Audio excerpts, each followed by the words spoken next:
अब हम पढ़ेंगे आधुनिक विश्व में चरवाहे। ठीक है। पूर्वी गढ़वाल के बुग्याल में चरती भेड़ें। बुग्याल ऊंचे पहाड़ों पर 12,000 फुट से भी ज्यादा ऊंचाई पर स्थित विशाल प्राकृतिक चरवाहे होते हैं। जाड़ों में ये बर्फ में ढके रहते हैं और अप्रैल के बाद हरे भरे हो जाते हैं। इस समय पहाड़ियों की तलहटी तरह तरह की घास, जड़ों और जड़ी बूटियों से भरी रहती है। मानसून तक इन चारागाहों में घनी हरियाली छा जाती है और चारों तरफ फूल ही फूल दिखाई देने लगते हैं।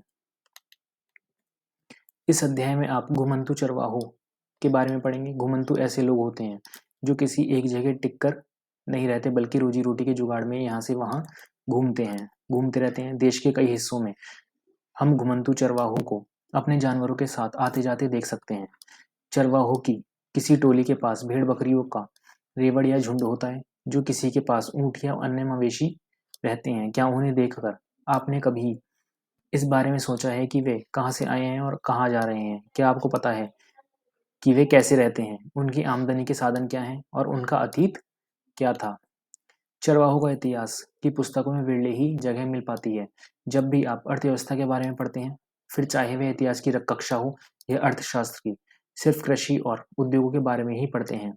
कभी कभार इन कक्षाओं में कारीगरों के बारे में भी पढ़ने को मिल जाता है, लेकिन चरवाहों के बारे में पढ़ने लिखने को ज़्यादा कुछ नहीं मिलता, मानो उनकी जिंदगी का कोई मतलब ही ना हो। अक्सर मान लिया जाता है कि वे ऐसे लोग हैं जिनके लिए आज की आधुनिक दुनिया में कोई जगह नहीं है, जैसे उनका दौर बीत चुका हो। इस अध्याय में आप देखेंगे कि भारत और अफ्रीका जैसे समाजों में चरवाहे का कितना महत्व है। यहाँ आप जानेंगे कि उपनिवेशवाद ने उनकी जिंदगी पर कितना गहरा असर डाला है और इन समुदायों ने आधुनिक समाज के दबावों का किस तरह सामना किया है। इस भाग में हम पहले भारत और उसके बाद अफ्रीका के चरवाहों की जिंदगी का अध्ययन करेंगे। ठीक है। घुमंतू चरवाहे और उनकी आवाजाही।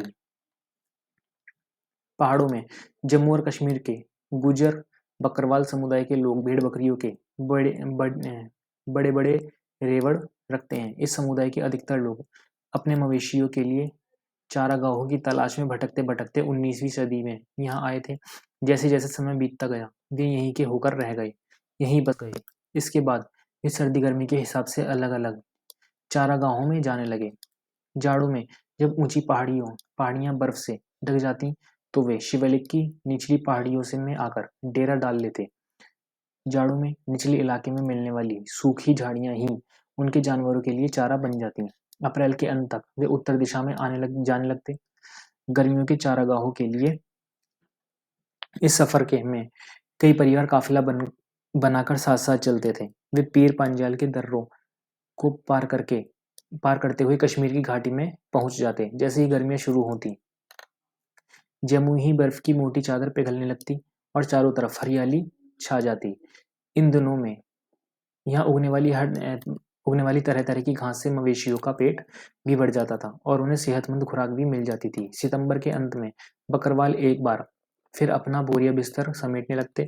इस बार वे वापस अपने झाड़ू वाले ठिकाने की तरफ नीचे की ओर चले जाते। जब पहाड़ों की चोटियों पर बर्फ जमने लगती, तो वे निचली पहाड़ियों की शरण में चले जाते थे। पास के ही पहाड़ों में चरवाहों का एक और समुदाय रहता था। हिमाचल प्रदेश के इस समुदाय को गद्दी कहते हैं। क्या कहते हैं? गद्दी कहते हैं। ये लोग भी मौसमी उतार चढ़ाव का सामना करने के लिए इसी तरह सर्दी गर्मी के हिसाब से अपनी जगह बदलते रहते थे। वे शिवालिक की निचली पहाड़ियों में अपने मवेशियों को झाड़ियों में चरते हुए जाड़ा बिताते थे। अप्रैल आते आते वे उत्तर की तरफ चले जाते और पूरी गर्मियां लाहौल और स्पीति में बिता देते। जब बर्फ पिघलती और ऊंचे दर्रे खुल जाते, तो उनमें से बहुत सारे ऊपरी पहाड़ों में स्थित घास के मैदानों में जा पहुंचते थे। सितंबर तक वे दोबारा वापस चल पड़ते थे। वापसी में वे लाहौल और स्पीति के गांव में एक बार फिर कुछ समय के लिए रुकते। इस बीच वे गर्मियों की फसलें काटते और सर्दियों की फसलों की बुवाई करके आगे बढ़ जाते। यहाँ से वे अपने रेवड़ लेकर शिवालिक की पहाड़ियों में जाड़ों वाले चरगाहों में चले जाते और अगली अप्रैल में भेड़ बकरियां लेकर वे दोबारा गर्मियों के चारागाहों की तरफ रवाना हो जाते। एक बार देख लेते हैं ये मध्य गढ़वाल के ऊंचे पहाड़ों में एक गुज्जर मंडप है।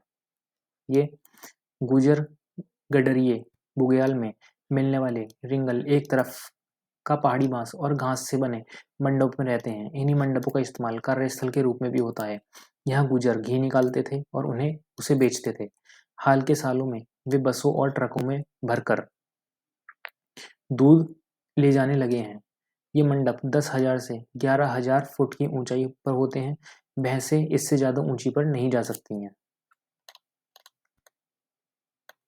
ठीक, ये ऊन उतारने का इंतजार। हिमाचल प्रदेश स्थित पालमपुर के पास ओहली घाटी। ऊन उतारने का इंतजार कर रहे हैं ये लोग। आइए अब जरा पूर्व की तरफ चलें। गढ़वाल और कुमाऊं के गुर्जर चरवाहे सर्दियों में भावर के सूखे जंगलों की तरफ और गर्मियों में ऊपरी घास के मैदानों बुग्याल की तरफ चले जाते थे। इनमें से बहुत सारे हरे भरे चारागाहों की तलाश में 19वीं सदी में जम्मू से उत्तर प्रदेश की पहाड़ियों में आए थे और बाद में यहीं बस गए। गद्दी भेड़ों की ऊन उतार रहे हैं। ये भेड़ों की ऊन उतार रहे हैं। सितंबर तक गद्दी ऊंचे मैदानों धार से नीचे आने लगते हैं। मैदान जो धार वाले होते हैं उनसे नीचे आने लगते हैं। रास्ते में कुछ समय रुककर वे अपनी भेड़ों की ऊन उतरवाते हैं। ऊन काटने से पहले भेड़ों को नहला धुलाकर साफ किया जाता है। सर्दी गर्मी के हिसाब से हर साल चारागाह बदलते रहने का यह चलन हिमालय के पर्वतों में रहने वाले बहुत सारे चारावाह समुदायों में दिखाई देता है। यहाँ के भोटिया, शेरपा, किन्नौरी समुदाय के लोग भी इसी तरह के चरवाहे थे। ये सभी समुदाय मौसमी बदलावों के हिसाब से खुद को ढालते थे और अलग अलग इलाकों में पड़ने वाले चारागाहों का बेहतरीन इस्तेमाल करते थे। जब एक चारागाह की हरियाली खत्म हो जाती थी या इस्तेमाल के काबिल नहीं रह जाती थी तो वे किसी और चारागाह की तरफ चले जाते थे। इस आवाजाही से चारागाह जरूरत से ज्यादा इस्तेमाल से भी बच जाते थे और उनमें दोबारा हरियाली व जिंदगी भी लौट आती थी। पठारों, मैदानों और रेगिस्तानों में चरवाहे सिर्फ पहाड़ों में ही नहीं रहते थे। वे पठारों, मैदानों और रेगिस्तानों में भी बहुत बड़ी संख्या में मौजूद थे। धांगर महाराष्ट्र का एक जाना माना चारावाह समुदाय है। 20वीं सदी की शुरुआत में इस समुदाय की आबादी 4,67,000 थी। 4,67,000 थी। उनमें से ज्यादातर गडरिये या चारावाह थे। हालांकि कुछ लोग कंबल और चादरें भी बनाते थे, जबकि कुछ भैंसे पालते थे। धंगर गडरिये बरसात के दिनों में महाराष्ट्र के मध्य पठारों में रहते थे। ये अर्धशुष्क इलाका था जहाँ बारिश बहुत कम होती थी और मिट्टी भी खास उपजाऊ नहीं थी। चारों तरफ सिर्फ कटीली झाड़ियां होती थी। बाजरे जैसी सूखी फसलों के अलावा यहाँ और कुछ नहीं उगता था। मानसून में यह पट्टी धांगरों के जानवरों के लिए एक विशाल चारागाह बन जाती थी। अक्टूबर के आसपास धांगर बाजरे की कटाई करते थे और चारागाहों की तलाश में पश्चिम की तरफ चल पड़ते थे। करीब महीने भर पैदल चलने के बाद वे अपने रेवड़ों के साथ कोंकोड़ के इलाके में जाकर डेरा डाल देते थे। अच्छी बारिश और उपजाऊ मिट्टी की बदौलत इस इलाके में खेती खूब होती थी। कंकोड़ी किसान भी इन चारावाहों का दिल खोलकर स्वागत करते थे। जिस समय धांगर कंकोड़ पहुंचते थे उसी समय कंकोड़ के किसानों को खारिफ की फसल काटकर अपने खेतों को रबी की फसल के लिए दोबारा उपजाऊ बनाना होता था। ठीक, ये पश्चिमी राजस्थान के थार रेगिस्तान में चरते राइका समुदाय के ऊंट। यहाँ पाई जाने वाली सूखी और कटीली झाड़ियों के सहारे सिर्फ ऊंट ही जिंदा रह सकते हैं, लेकिन पर्याप्त भोजन पाने के लिए उन्हें बहुत बड़े इलाके में चरना पड़ता है। फिर डांगरों के मवेशी खारिफ की कटाई के बाद खेतों में बची रह गई ठूंठों को खाते थे और उनके गोबर से खेतों को खाद मिल जाती थी। ठीक है, कंकोड़ी किसान डांगरों को चावल भी देते थे, जिन्हें वे वापस अपने पठारी इलाके में ले जाते थे, क्योंकि वहाँ इस तरह के अनाज बहुत कम होते थे। मानसून की बारिश शुरू होते ही धंगर, कोंकण और तटीय इलाके छोड़कर सूखे पठारों की तरफ लौट जाते थे, क्योंकि भेड़ें गीले मानसूनी हालात को बर्दाश्त नहीं कर पाती। कर्नाटक और आंध्र प्रदेश में भी सूखे मध्य पठार घास और पत्थरों से अटे पड़े थे। इनमें मवेशियों और भेड़ बकरियों और गडरियों का ही बसेरा रहता था। फिर रबी जाड़ों की फसलें, जिनकी कटाई मार्च के बाद शुरू होती है खारिफ। सितंबर अक्टूबर में काटने वाली फसलें। ठूंठ, पौधों की कटाई के बाद जमीन में रह जाने वाली उनकी जड़। ठीक है, अब देखते हैं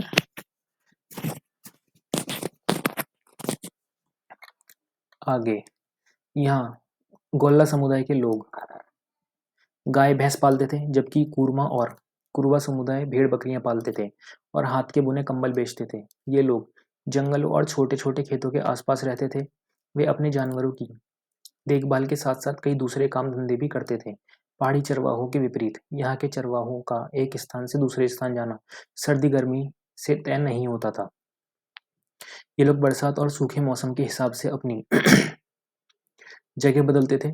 सूखे महीनों में वे तटीय इलाकों की तरफ चले जाते थे, जबकि बरसात शुरू होने पर वापस चल देते थे। मानसून के दिनों में तटीय इलाकों में जिस तरह के गीले दलदली हालात पैदा हो जाते थे, वे सिर्फ भैंसों को ही रास आ सकते थे। ऐसे समय में बाकी जानवरों को सूखे पठारी इलाकों में ले जाना जरूरी था। ठीक। चरवाहों में एक जाना पहचाना नाम बंजारों का भी है। बंजारे उत्तर प्रदेश, पंजाब, मध्य प्रदेश, महाराष्ट्र के कई इलाकों में रहते थे। ये लोग बहुत दूर दूर तक चले चले जाते थे और रास्ते में अनाज और चारे के बदले गांव वालों को खेत जोतने वाले जानवर और दूसरी चीजें बेचते जाते थे। वे जहां भी जाते अपने जानवरों के लिए अच्छे चारागाहों की खोज में रहते। स्रोत ख, बहुत सारे मुसाफिरों के विवरणों में हमें चारावाह समुदायों की जिंदगी की झलक मिलती है।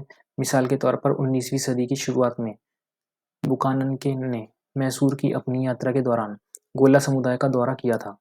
अपने इस अनुभव के आधार पर उन्होंने लिखा, उनके परिवार जंगलों के किनारे छोटे छोटे गांव में रहते हैं। यहाँ वे थोड़ी सी जमीन पर खेती करते हैं, थोड़े बहुत जानवर रखते हैं और पास के कस्बों में जाकर दुग्ध उत्पाद बेचते हैं।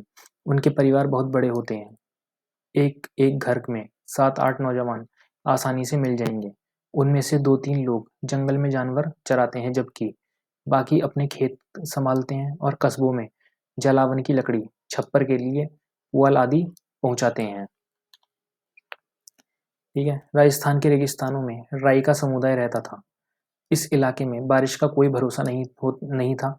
होती होती भी थी तो बहुत कम, इसलिए खेती की उपज हर साल घटती बढ़ती रहती थी। बहुत सारे इलाकों में तो दूर दूर तक कोई फसल होती ही नहीं थी। इसके चलते राय का खेती के साथ साथ चरवाही का भी काम करते थे। बरसात में तो बाड़मेर, जैसलमेर, जोधपुर, बीकानेर के रायका अपने गांव में ही रहते थे, क्योंकि इस दौरान उन्हें वहीं चारा मिल जाता था।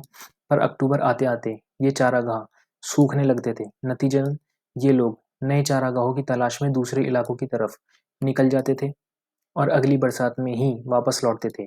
राइकाओं का एक तबका ऊंट पालता था, जबकि कुछ भेड़ बकरियां पालते थे।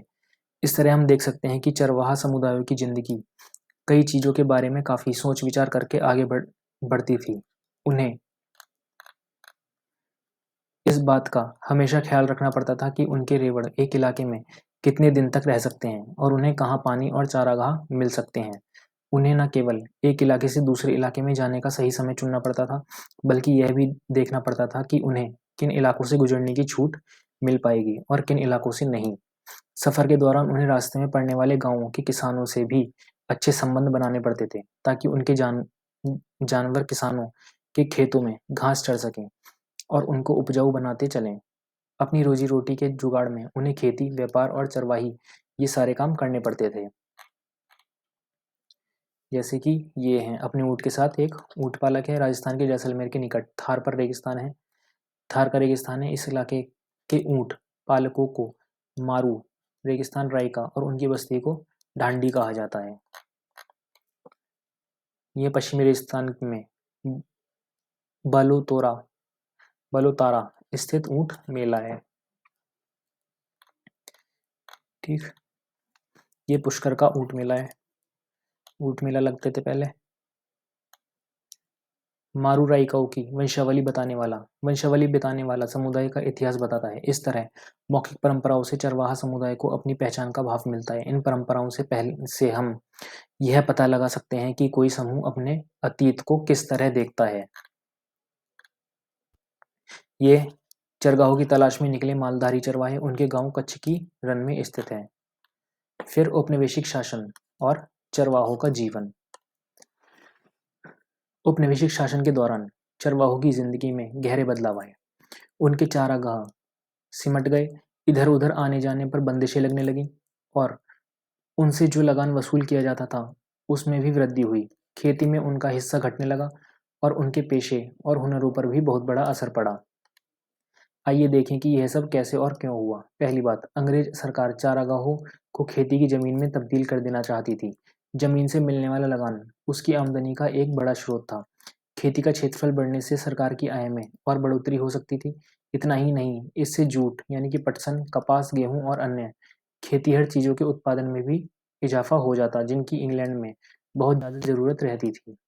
अंग्रेज अफसरों को बिना खेती के की जमीन का कोई मतलब समझ नहीं आता था। उससे ना तो लगान मिलता था, ना ही उपज। अंग्रेज ऐसी जमीन को बेकार मानते थे। उसे खेती के लायक बनाना जरूरी था। इसी बात को ध्यान में रखते हुए 19वीं शताब्दी के मध्य से देश के विभिन्न भागों में प्रतिभूमि विकास के लिए नियम बनाए जाने लगे। इन कायदे कानूनों के जरिए सरकार गैर खेतीहर जमीन को अपने कब्जे में लेकर कुछ खास लोगों को सौंपने लगी। इन लोगों को कई तरह की रियायतें दी गईं। इस जमीन को खेती के लायक बनाने और उस पर खेती करने के लिए जमकर बढ़ावा दिया गया। ऐसे कुछ लोगों को गांव का मुखिया बना दिया गया।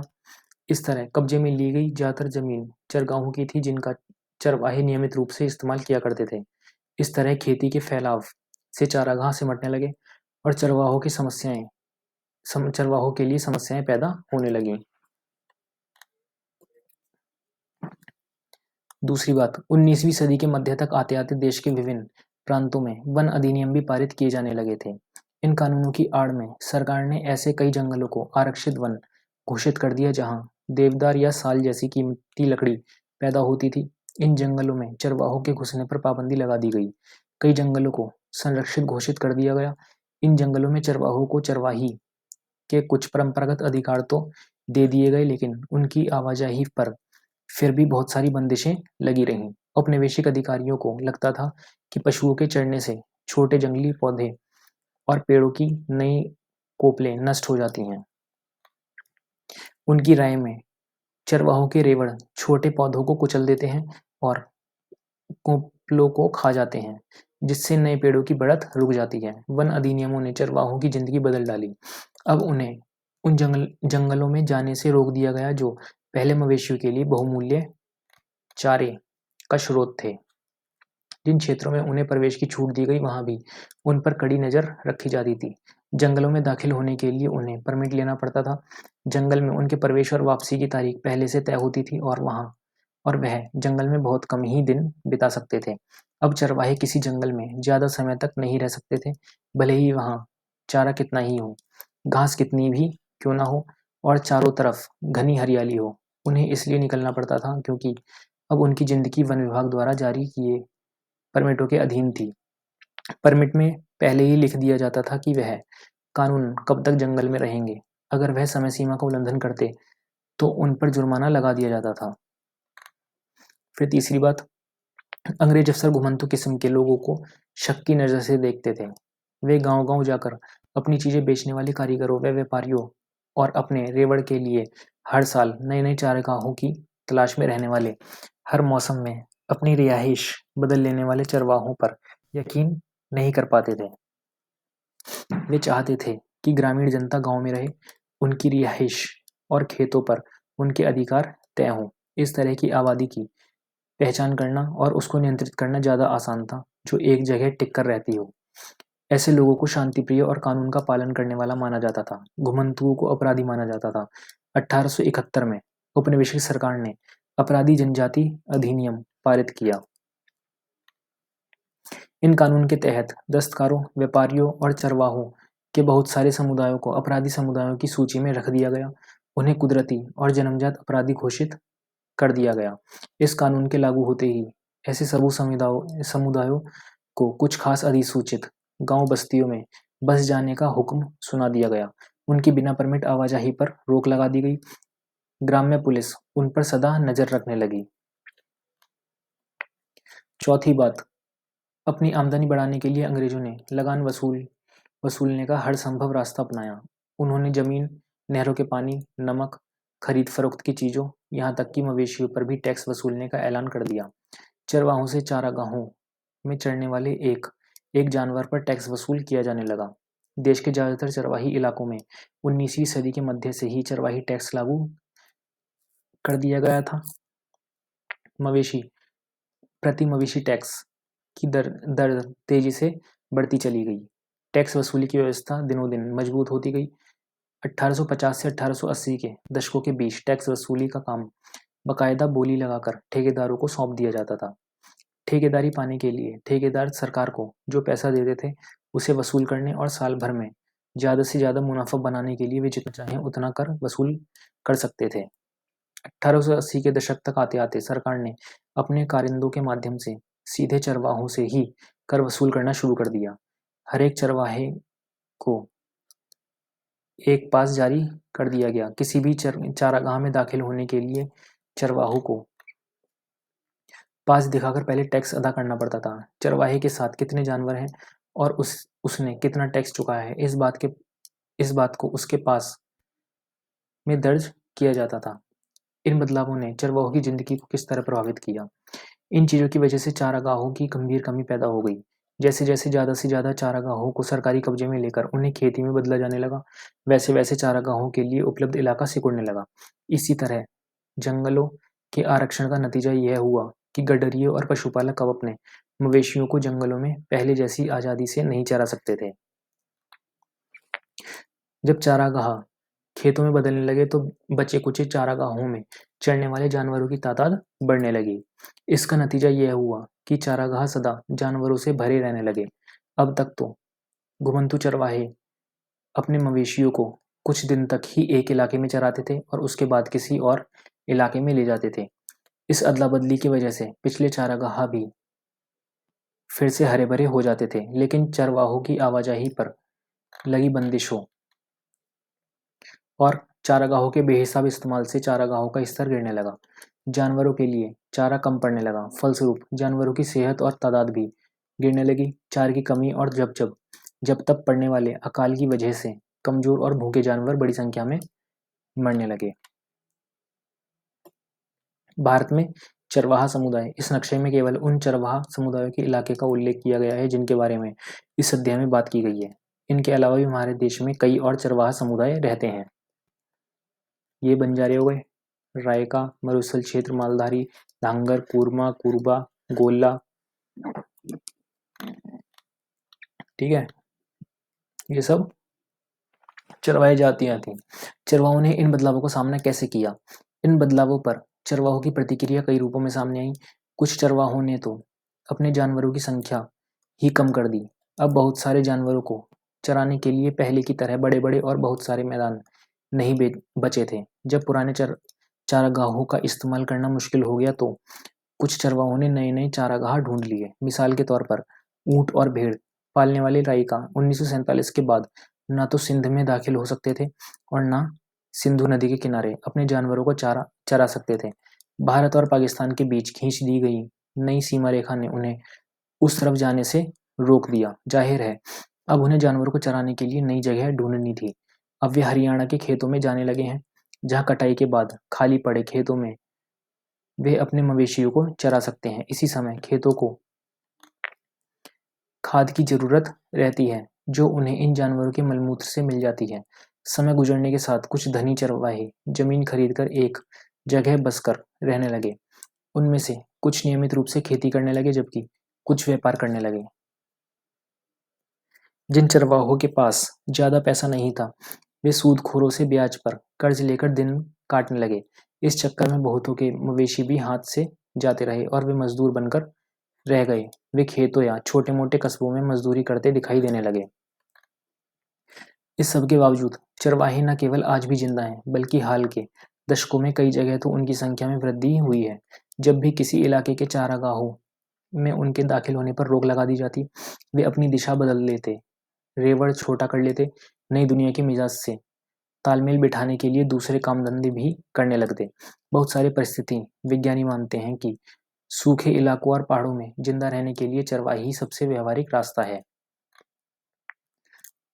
बहरहाल चरवाहों पर इस तरह के बदलाव सिर्फ हमारे देश में ही नहीं थोपे गए थे। दुनिया के बहुत सारे इलाकों में नए कानूनों और वसाहत के नए तौर तरीकों ने उन्हें आधुनिक दुनिया में आ रहे बदलावों के मुताबिक अपनी जिंदगी का डर्रा बदलने पर मजबूर किया है।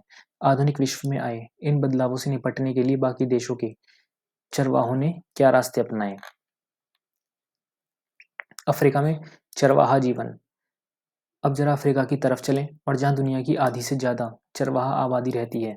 आज भी अफ्रीका के लगभग 2.25 करोड़ लोग रोजी रोटी के लिए किसी न किसी तरह की चरवाही गतिविधियों पर ही आश्रित हैं। इनमें बेदुइन्स, बर्बर्स, मासाई, सोमाली, बोरान, तुर्काना जैसे जाने माने समुदाय भी शामिल हैं। इनमें से ज़्यादातर अब अर्धशुष्क घास के मैदानों या सूखे रेगिस्तानों में रहते हैं, जहाँ वर्षा आधारित खेती करना बहुत मुश्किल है। यहाँ के चरवाहे गाय, बैल, ऊँट, बकरी, भेड़, गधे पालते हैं और दूध, मांस, पशुओं की खाल व ऊन आदि बेचते हैं। कुछ चरवाहे व्यापार और यातायात संबंधी काम भी करते हैं। कुछ चरवाही के साथ साथ खेती भी करते हैं। कुछ लोग चरवाही में होने वाली मामूली आय से गुजर नहीं हो पाने पर कोई भी धंधा कर लेते हैं। हिंदुस्तान की तरफ अफ्रीकी चरवाहों की जिंदगी में भी उपनिवेशिक और उत्तरी औपनिवेशिक काल में गहरे बदलाव आए। आखिर क्या थे ये बदलाव? ठीक है, मेसाई लैंड जिसके पीछे किलिमंजारो पहाड़ दिखाई दे रहा है, ये ठीक है। बदलती परिस्थितियों के कारण मसाई मक्का, चावल, आलू, गोभी जैसे उन खाद्य पदार्थों पर निर्भर होते जा रहे हैं जो उनके इलाके में पैदा नहीं होते। परंपरागत रूप से वे इन चीज़ों को पसंद नहीं करते थे। मसाई मानते हैं कि फसल उगाने के लिए जमीन पर हल चलाना प्रकृति के विरुद्ध है। यदि आप जमीन पर खेती करने लगते हैं तो वह चरवाही के लायक नहीं रहता। ठीक है, अफ्रीका के चरवाहा समुदाय। छोटी तस्वीर इनसेट में कीनिया और तांजानिया में मसाइयों का इलाका दर्शाया गया है। ये मूर्स, बेजा, कबावेश, ताउरंग, हेरोर, तस्वाना, जुलुलू।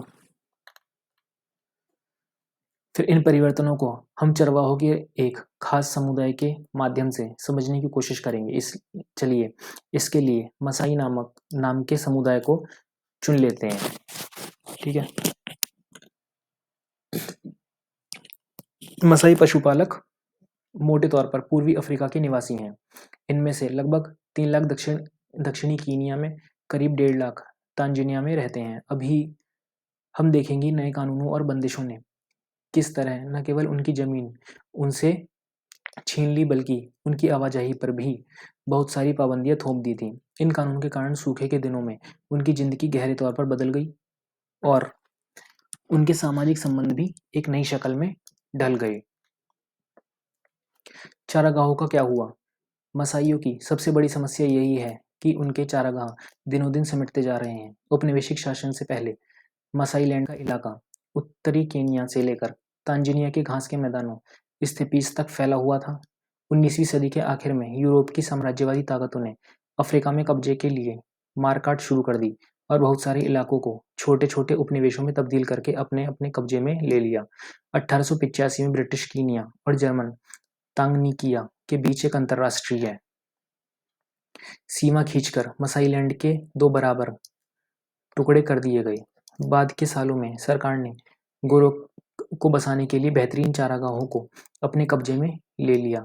मसाइयों को दक्षिणी कीनिया और उत्तरी तंजानिया के छोटे से इलाके में समेट दिया गया। औपनिवेशिक शासन से पहले मसाइयों के पास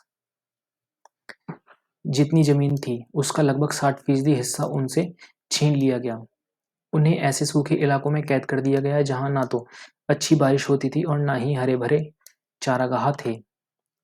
19वीं सदी के अंतिम सालों से ब्रिटिश औपनिवेशिक सरकार पूर्वी अफ्रीका में थी। अफ्रीका में भी स्थानीय किसानों को अपनी खेती के क्षेत्रफल को ज़्यादा से ज़्यादा फैलाने के लिए प्रोत्साहित करने लगी। जैसे जैसे खेती का प्रसार हुआ वैसे वैसे चारागाह खेतों में तब्दील होने लगे। अंग्रेजों के आने से पहले मसाई आर्थिक और राजनीतिक दोनों स्तर पर अपने किसान पड़ोसियों पर भारी पड़ते थे। औपनिवेशिक शासन के अंत तक आते आते यह समीकरण बिल्कुल उलट चुका था। बहुत सारे चारागाहों को शिकारगाह बना दिया गया। कीनिया में मसाई मारा और संबुरू नेशनल पार्क, तंजानिया में सेरेनगेटी पार्क जैसे शिकारगाह इसी तरह अस्तित्व में आए थे। इन आरक्षित जंगलों में चारागाहों का आना मना था। इन इलाकों में ना तो वे शिकार कर सकते थे और ना अपने जानवरों को चरा सकते थे। ऐसे बहुत सारे आरक्षित जंगलों में अब तक मसाई अपने ढोर डंगर चराया करते थे। मिसाल के तौर पर सेरेनगेटी नेशनल पार्क का 14,760 वर्ग किलोमीटर से भी ज्यादा क्षेत्र उन मसाइयों के चारागाहों पर कब्जा करके बनाया गया था। ये हैं घास के बिना पशु कुपोषण का शिकार हो जाते हैं, जिसका मतलब है कि चारागाहों के परिवारों और बच्चों के लिए भोजन कम पड़ने लगता है। सूखे और भोजन की सर्वाधिक कमी से ग्रस्त इलाके अम्बुसेली नेशनल पार्क के आसपास पड़ता है, जिसकी पर्यटन से होने वाली आय पिछले साल लगभग 24 करोड़ कीनियन शिलिंग 35 लाख अमेरिकी डॉलर थी। किलिमंजारो जल परियोजना भी इस इलाके से होकर जाती है, लेकिन यह रहने वाले समुदाय ना तो पीने के लिए और न ही सिंचाई के लिए इस परियोजना के पानी का इस्तेमाल कर सकते हैं। ये मसाई नाम माँ शब्द से निकला है। माँ साई का मतलब है मेरे लोग। परंपरागत रूप से मसाई घुमंतू और चरवाहा समुदाय के लोग होते हैं जो अपनी आजीविका के लिए दूध और मांस पर आश्रित रहते हैं। ऊंचे तापमान और कम वर्षा के कारण यहाँ शुष्क, धूल भरे और बेहद गर्म हालात रहते हैं। इस अर्धशुष्क विषुववृत्तीय इलाके में सूखे के हालात सामान्य हैं। ऐसे सामान्य में बहुत सारे जानवर मर जाते हैं। स्रोतचय में अफ्रीका की अन्य जगहों पर भी चरवाहों को इसी तरह से मुश्किलों का सामना करना पड़ा। दक्षिण पश्चिम अफ्रीका में स्थित नामीबिया के क्वाकोलैंड चरवाहे परंपरागत रूप से क्वाकोलैंड और पास ही में स्थित ओवाम्बेलैंड के बीच आते जाते रहते थे। ये लोग आसपास के बाजारों में जानवरों की खाल, गोश्त, अन्य वस्तुएं बेचा करते थे। नई भौगोलिक सीमाओं ने दूर दूर के इलाकों में उनके आने जाने पर पाबंदी लगा दी, जिससे उनका पहले की तरह दोनों इलाकों में आना जाना पूरी तरह बंद हो गया। नामीबिया स्थित क्वाकोलैंड के घुमंतू पशुपालकों की शिकायत थी। क्या शिकायत थी? हम बड़ी मुश्किल में हैं, हम बस रोते रहते हैं, हमें कैद में डाल दिया गया है, हमें तो पता भी नहीं कि हमें बंद क्यों किया गया है। हम जेल में हैं, हमारे पास रहने की कोई जगह नहीं है, हम दक्षिण में से गोश्त नहीं ला सकते, खालों को बाहर नहीं भेज सकते। ओवाम्बोलैंड अब हमारे लिए बंद हो चुका है। हम लंबे समय तक ओवाम्बोलैंड में रहे हैं। हम अपने जानवरों को, अपनी भेड़ों को, बकरियों को वहां ले जाना चाहते हैं, पर सीमाएं बंद हैं। ये सीमाएं हमें मार दे रही हैं, जीना मुश्किल है। नामीबिया स्थित क्वाकोलैंड के चारागाहों का बयान, नामीबिया 1949 में। फिर स्रोत 6 औपनिवेशिक अफ्रीका के बहुत सारे स्थानों पर पुलिस को चरवाहों के आने जाने पर नजर रखने और उन्हें गोरों के इलाकों में दाखिल होने से रोकने को बंदोबस्त किया गया था। नामीबिया में क्वाकोलैंड के चरवाहों के आने जाने पर पाबंदियां लगाने के लिए दक्षिण पश्चिमी अफ्रीका के एक मजिस्ट्रेट ने पुलिस को ऐसा ही एक निर्देश दिया था। जब तक कोई बहुत खास हालात पैदा ना हो जाएं, तब तक इन मूल निवासियों को इस इलाके में दाखिल होने के लिए पास जारी नहीं किए जाएं। इस आदेश का मकसद इलाके में दाखिल होने वाले निवासियों की संख्या पर अंकुश लगाना और उन्हें काबू में रखना है, इसलिए उन्हें सामान्य यात्री पास किसी भी हालत में जारी न किए जाएं। अच्छे चारागाहों और जल संसाधनों के हाथ से निकल जाने की वजह से उस छोटे से इलाके पर दबाव बहुत ज़्यादा बढ़ गया, जिससे मसाइयों को धकेल दिया गया था। एक छोटे से इलाके में लगातार चराई का नतीजा यह हुआ कि चारागाहों का स्तर गिरने लगा, चारे की हमेशा कमी रहने लगी, मवेशियों का पेट भरना एक स्थायी समस्या बन गया। फिर सरहदें बंद हो गईं। 19वीं सदी में चरवाहे चारागाहों की खोज में बहुत दूर दूर तक चले जाते थे। जब एक जगह के चारागाह सूख जाते थे तो वे अपने रेवड़ किसी और जगह ले जाते थे। लेकिन 19वीं सदी के आखिरी दशकों से औपनिवेशिक सरकार उनकी आवाजाही पर तरह तरह की पाबंदियां लगाने लगे। मसाइयों की तरह अन्य चारागाहों को भी विशेष आरक्षित इलाकों की सीमाओं में कैद कर दिया गया। अब ये समुदाय इन आरक्षित इलाकों की सीमाओं के पार आ जा नहीं सकते थे। विशेष परमिट लिए बिना अपने जानवरों को लेकर बाहर नहीं जा सकते थे। लेकिन परमिट हासिल करना भी कोई आसान काम नहीं था। इसके लिए उन्हें तरह तरह की बाधाओं का सामना करना पड़ता था और उन्हें तंग किया जाता था। अगर कोई नियमों का पालन नहीं करता था तो उसे कड़ी सजा दी जाती थी। चरवाहों को गोरों के इलाकों में पड़ने वाले बाजारों में दाखिल होने से भी रोक दिया गया। बहुत सारे इलाकों में तो वे कई तरह के व्यापार भी नहीं कर सकते थे। बाहर से आए गोरे और यूरोपीय औपनिवेशिक अफसर उन्हें खतरनाक और बर्बर स्वभाव वाला मानते थे। उनकी नज़र में ये ऐसे लोग थे जिनके साथ कम से कम संबंध रखना ही उचित था। लेकिन इन स्थानीय लोगों से किसी भी तरह के संबंध न रखना भी मुमकिन नहीं था। आखिर खानों से माल निकालने, सड़कें बनाने और शहर बसाने के लिए गोरों को इन कालों के श्रम का ही तो भरोसा था। नई सरहदों ने चरवाहों की जिंदगी रातों रात बदल डाली। नई पाबंदियों और बाधाओं की आड़ में उन्हें प्रताड़ित किया जाने लगा। वे छोटे से इलाके में खुद को कैद सा महसूस करने लगे। इससे उनकी चरवाही और व्यापारिक दोनों तरह की गतिविधियों पर बहुत बुरा असर पड़ा। अब तक चरवाहे न केवल मवेशी चराते थे बल्कि तरह तरह के व्यवसाय भी किया करते थे। औपनिवेशिक शासन के अंतर्गत थोप दी गई बंदिशों से उनका व्यापार बंद तो नहीं हुआ, लेकिन अब उस पर तरह तरह के अंकुश जरूर लग गए। जब चारागाह सूख जाते हैं, सूखा दुनिया भर के चारागाहों की जिंदगी पर असर डालता है।